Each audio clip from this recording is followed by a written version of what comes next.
All right, Obusunya, I am Obibia about the bad, the #1 political platform. I Ghana Politics Avenue. So, Obusunya, I wish Obibia access and any day the kind of Benjamin. So, I best subscribe to our channel and one like ya shama from society.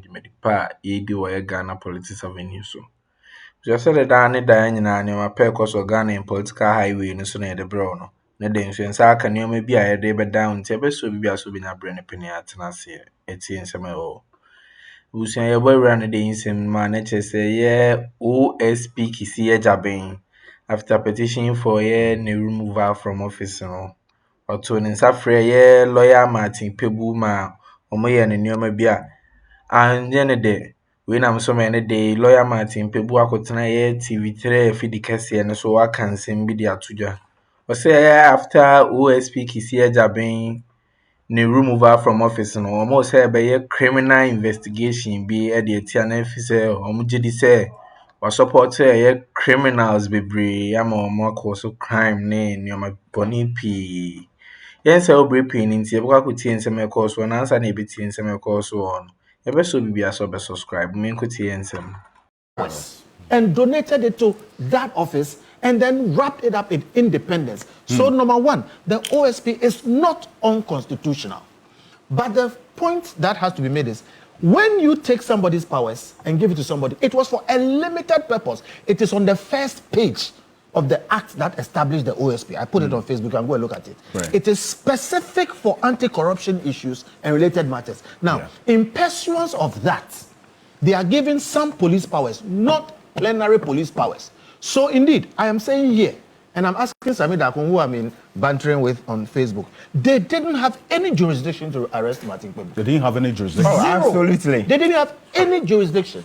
Look, Martin Kpebu said somebody is corrupt. He said, you are inept. Please, if you don't have the skin to hear criticism from citizens, don't take public office. Don't go there. It is Martin Kpebu's right as a citizen to say whatever he wants to say to anybody, with all due respect, from President Mahama down to anybody in public office. If you are offended, sue him in defamation. In fact, if, with all due respect, even if he insults you, it is not a crime.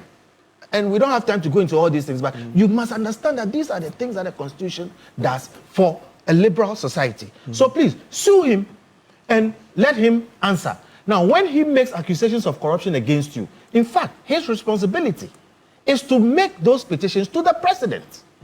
So I say here, the OSP had zero jurisdiction to even invite Martin Kpebu. By the way, I'm part of Martin Kpebu's legal team. Yeah. Okay. Just for disclosure. And our leader is lawyer Agbeshi Jakwasu, the former bar. I just wanted to clear that. Right. I wasn't, but the point is, some of us advised him not to go. Yes.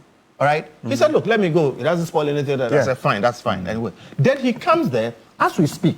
We don't know what charge. He hasn't been charged. Confirm if you have he has, no, it's a caution statement. You say he's not under investigation. He's not. But the OSP says that you are being investigated. No, that's what Samida No, it's false. It's false. That is why I'm saying, what is the charge? What is his offense?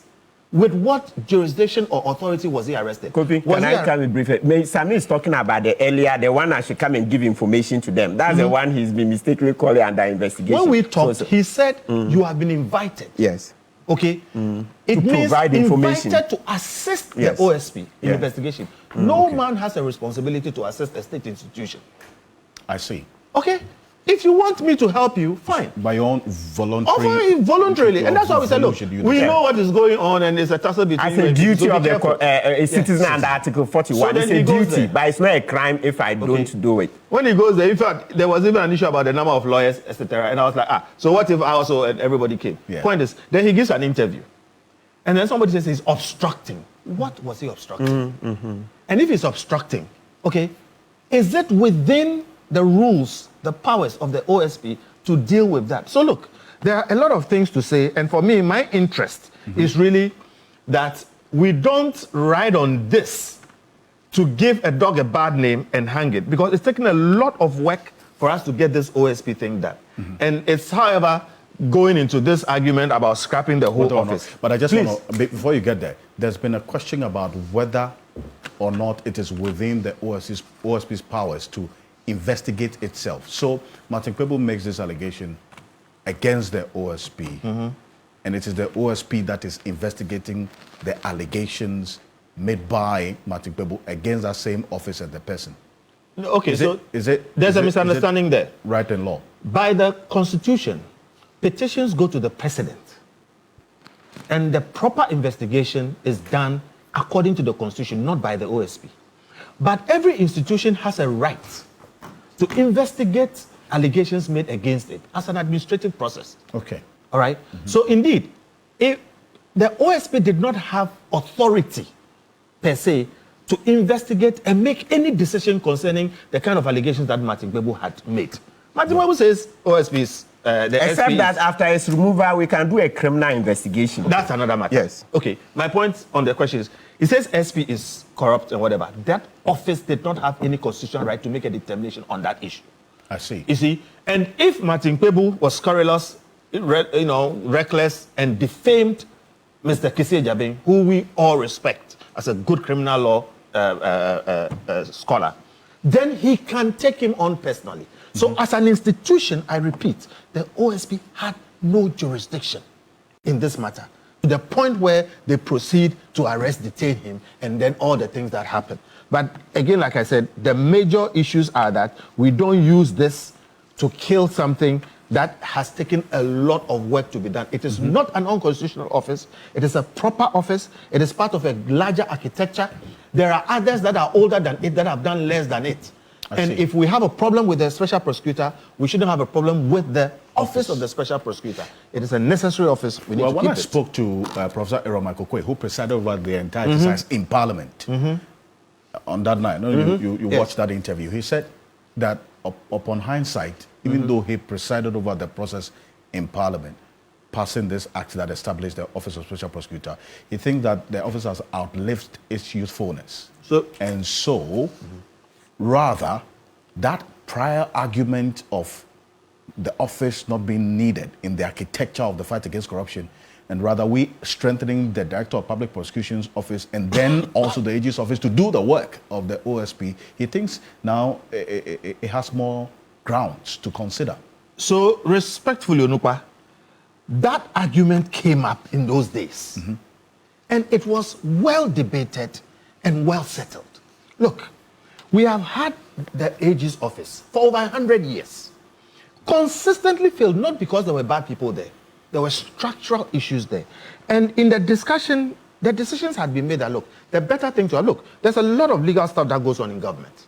The government does contracts, multi-million-dollar deals and whatever it is, has to be advised. A lawyer has to do that. That has been put under the Attorney General. The government has to prosecute everybody in this country that falls foul of the law. That has been put under the Attorney General. The presidency, which is a temporary office, you elect a president every 4 years, you go and come back. That presidency needs legal advice. The presidency as an executive is different from the state as the administration. The state is a wider body, okay? Now, that has also been put under the Attorney General. The person is an appointee of the president and a minister, sometimes Minister of Justice, also there. It's a member of, it's too much. The country has evolved, things have become complex. So the conclusion was that, look, we should have a Solicitor General, somebody who advises government on non-criminal issues. The contracts, all these electricity things that we end up with judgment debts and whatever it is. Sometimes it's time. You need somebody to focus on that.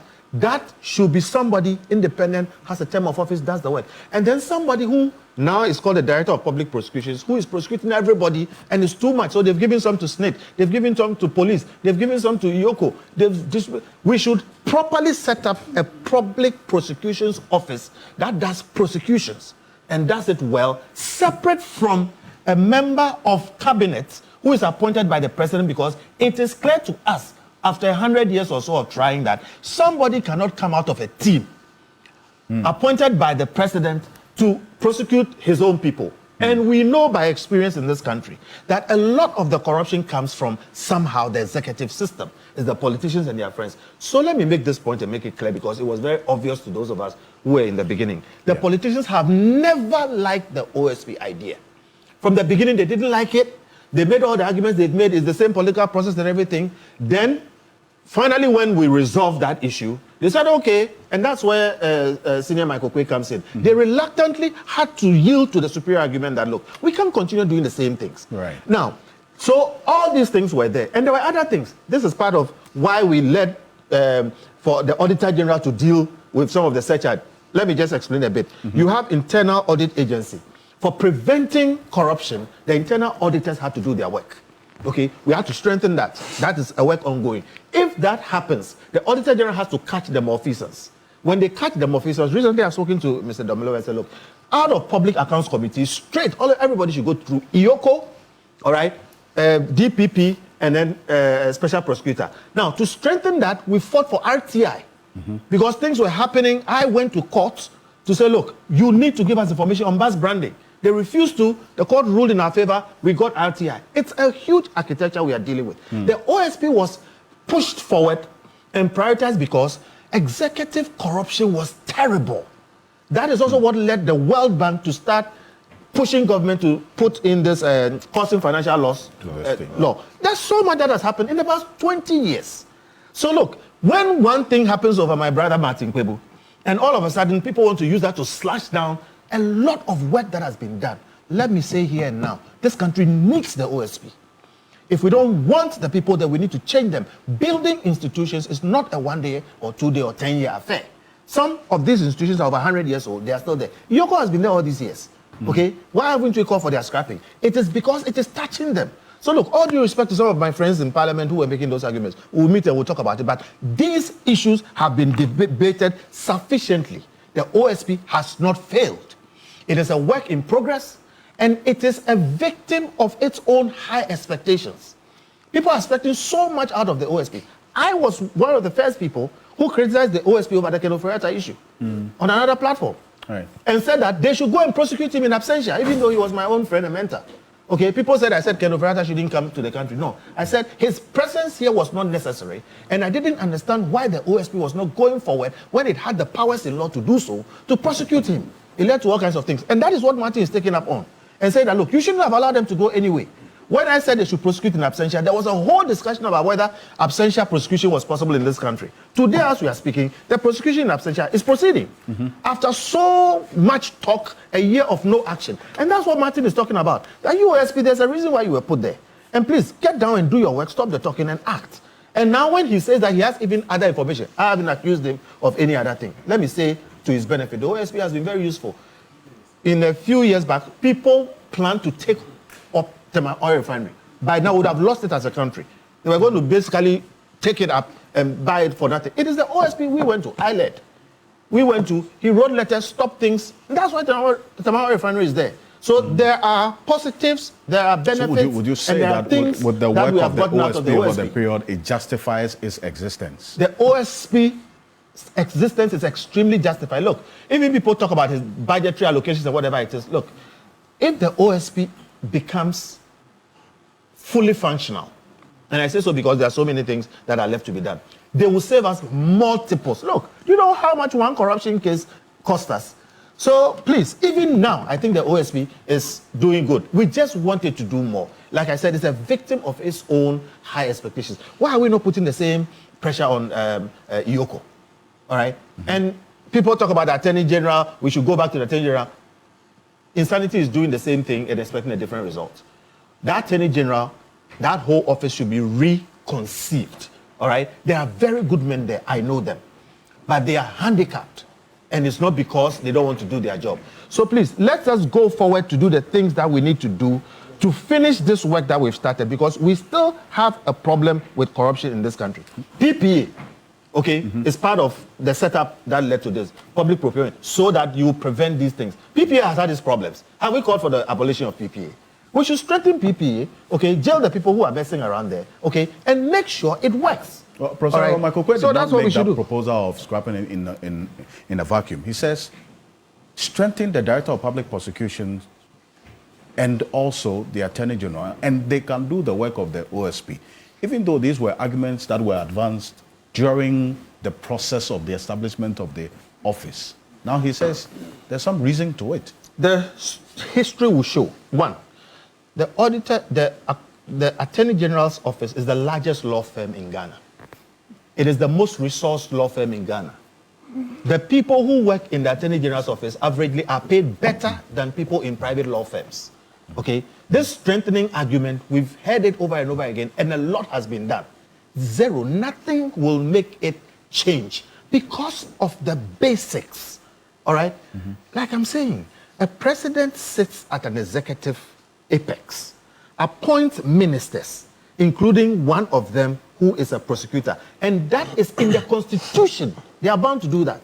That one person cannot turn around and prosecute his own friends and his own colleagues. And let me tell you, today as we speak, the good men who are at the AG's office today, in the last 8 years when people had all kinds of problems and they were in court, when they came in, they issued a series of nolle prosequis. And all those people are free today. Who tells you that the next AG will not issue a series of nolle prosequis for all this series of people who are being, prosecuted but when today? your special prosecutor allows Ofuriatta to run, the value is the same. Hold on. When you see the allegations, it's worse. Please, Kofi. I hear what you're saying, but the point is, you see, a special prosecutor is not the same as the AG. Oh, it's the same value. It's the same value. We're human beings at the end. Okay. But you get my point? My point is, we've tried it. And like I said, the AG's office is over 100 years old.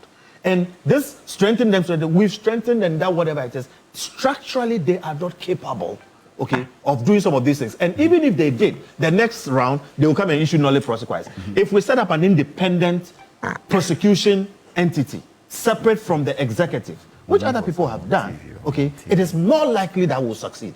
And the OSP actually, much as they have not succeeded, it's only 7 years old. Give them time.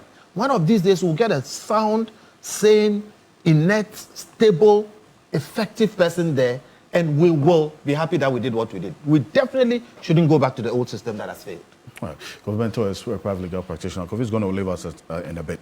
But, Lady Jitamaklo, so I'm separating the issues from what happened to involving Martin Kpebu on Wednesday night, and then the call. So we got into the calls for the scrapping, but let's go back to exactly what happened to him, the ordeal he has just narrated to us, and the fact that, as has been established by Kofi Bento, that it had no basis in law.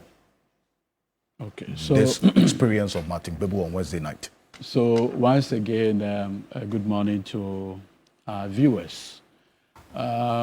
Because all through my life, I've always been on the side of, I've always been the opposite side of the police and law enforcement officers. My sympathies are always to persons who have any brush with the law. And I've always maintained that as for a brush with the law, it can happen to anybody.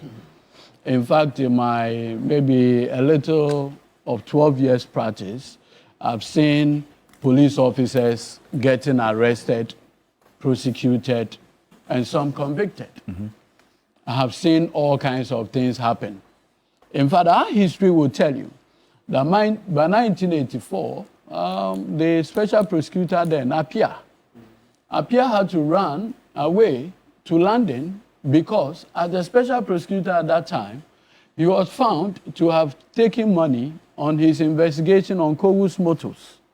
I see. And therefore ran. And so you notice that the authority for the proposition, that, our criminal jurisdiction, whether or not it's territorial or extraterritorial, was a defining moment in the Apia and the Republic, because after he took the money in his Ghana Commercial Bank London branch, account, and he was to be prosecuted, his claim was that, hey, the money was received in the London branch. And so the crime didn't happen in Ghana. And therefore, our court did not have jurisdiction over him. And that was when the court had to make a pronouncement on that. At the time when he was the special prosecutor, my senior Asasi Jima was his deputy. Mr. Bright Akwite became a special prosecutor. Eventually had to run away to the Gambia. Our political history has the benefit of experimenting this concept of special prosecutor. Now, in the specific case of our brother Machinamidu, they are all Martins. Exactly.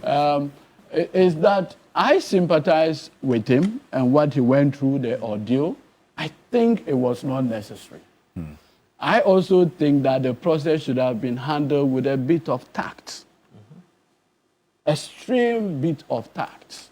And I'm sure that if those tacts were applied, matters would not have degenerated to that. I have a personal principle in public office. You see, when you are in public office, you must clearly identify persons who can create problems for you. Avoid some things. Yes. And have a strategy of avoidance. It is not because you can't fight them, because they have nothing to lose. True. In the scheme of affairs, my senior Martin Kpebu is a private legal practitioner. That's what he does. I'm not sure he has any interest of working in the public service. His is public advocacy. And so when such a person comes on your case, yours is to handle it with sobriety and extreme tact. You do that not because you can't fight. Because sometimes you must, as it were, put much premium on your personal peace of mind over every other thing. Look, if you, and as a result of these matters, what I had to do was to go back for the parliamentary debates on the establishment of the office of the special prosecutor. I really wanted to appreciate the discussions and the conversations that animated the decision to set up the office. So I went back to look at the parliamentary debate, right, on the 26th day of October 2017. The committee's report, the statement by Gloria Akuffo, the statement by Chairman Sabunsu, the statement by Mahama, the then minority leader Haruna Idrisu, my senior Roxin Eche Dafiamakbo, what Mahama said during the debate, what Chairman Sabunsu said during the debate. And I look after 5 years or 6 years of the, from 2017, of the establishment of the office to date, and I say that, look, this country is a very interesting republic. Tell me what. We are simply just cyclical. We go back, forth, back, forth. That's what we do in this country. Look, all these things that we are talking about today were arguments that were properly canvassed, right? But you see, something unique happened during the debate. So utiminya ntobasi tin sem na superman enche say lawyer Martin Kpebu na or they prove no evidence abeche say OSP Kissi Agyabeng support criminals nti after an dismissal from office no man say series of investigation and criminalities ho say raping nti the be say anim say Ghana Politics Avenue so be as subscribe to our channel no like I say ebusuamakram